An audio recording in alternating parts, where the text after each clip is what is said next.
Hello viewers, I welcome you all to my channel Legal Efficacy. Here I am with a new video on Faceless Assessment Scheme and Taxpayer Chartered. This scheme has recently been launched by our Honorable Prime Minister Mr. Narendra Modi on 14th of August 2014. Now the first and the paramount question that arises in the mind of every taxpayer that what is Faceless Assessment Scheme? One should be crystal clear that this scheme will going to replace the existing one. In existing system, if the file of a taxpayer gets selected for the assessment, then they need to move to the income tax department, meet the tax officials and thereafter conduct the assessment proceeding. But from now onward, everything will be done electronically from tip to the bottom. This scheme provides a great level of transparency to the taxpayer. Now one more thing, that this scheme is not meant for those one who is indulged in serious fraud, major tax evasion or significant such matter. Neither this scheme is applicable in the area of black money, benami property or international taxation. Let's move further how this system will going to work. Now suppose you are a taxpayer and your file gets selected for the assessment or for scrutiny.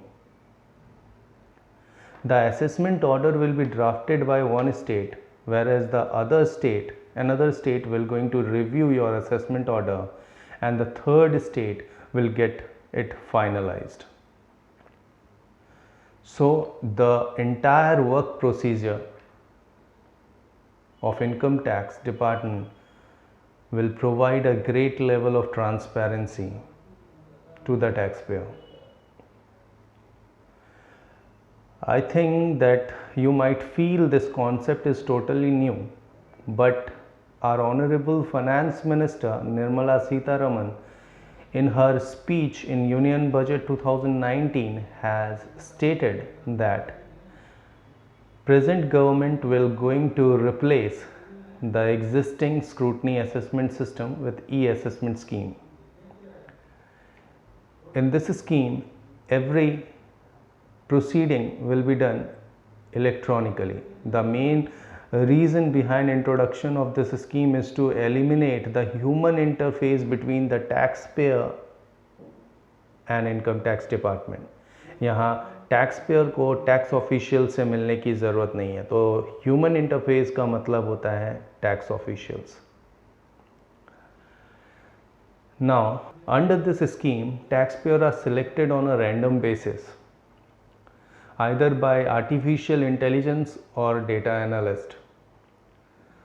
Random basis means every item in a population or every taxpayer have equal chance of getting selected.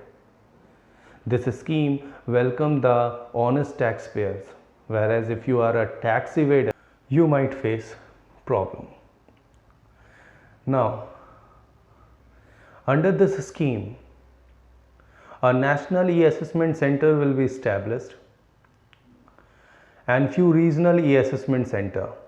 Every communication to the taxpayer or to the income tax department will be done through national e-assessment center, meaning thereby direct communications is not permitted from now onward. If the taxpayer want to talk to the tax officials of his or her state, then he can't do so, because every proceeding will be regulated and guided by the National E-Assessment Center. Hence, direct communication is not at all possible. Now let's move further. The second concept that has been introduced is taxpayer chartered. Now what is taxpayer chartered? Taxpayer chartered is actually a historical document that contain the rights and duties of the taxpayer. Tax payer chartered के अंतर्गत income tax department tax payer से कुछ commitment करता है। आइए जानते हैं कि वो क्या क्या कमिटमेंट है। पहला, उन्होंने कहा है कि वो फेयर और रीज़नेबल ट्रीटमेंट देंगे टैक्स पेयर को। वो मानेंगे कि टैक्स पेयर ऑनेस्ट हैं unless otherwise they find any evidence against them. वो टैक्स पेयर्स के डेटा की प्राइवेसी और कॉन्फिडेंशियलिटी को मेंटेन करेंगे और साथ ही साथ वो उनको एक गेटवे देंगे, एक मैकेनिज्म देंगे अपील और रिव्यू करने का। This scheme has widening the tax base. How? Let's see. If you withdraw, being a taxpayer, if you withdraw more than 1 crore, or if you are a non-filer of income tax return and you withdraw more than 20 lakhs, then TDS will be deducted. If you purchase any motor vehicle worth rupees more than 10 lakhs, then TDS will be deducted. If you are a e-commerce operator where you deduct TDS or collect TDS on purchase of goods and the purchase worth more than 50 lakhs, then TDS will going to be deducted. अगर आप foreign remittance कर रहे हो, foreign exchange को remit कर रहे हो outside India for more than 7.5 lakhs, then TDS will going to be deducted. इस स्कीम के तहत आपको स्टेटमेंट ऑफ फाइनेंशियल ट्रांजैक्शंस बनाना होता है। Now statement of financial transactions में जो ट्रांजैक्शंस रिकॉर्ड की जाएंगी वो कुछ इस प्रकार के होंगे। If you are making payment of education fee or donations to the educational institution above the sum of rupees 1 lakh, or if you purchase jewelry or marble or white gold above rupees 1 lakh, if you make payment of electricity and the payment is more than 1 lakh, if you deposit a sum of rupees 50 lakhs in your current account or 25 lakhs or above in saving account, if you have taken health insurance of 20,000 per annum or LIC 50,000 per annum, then all these sorts of transactions are need to be recorded in a statement called statement of financial transaction.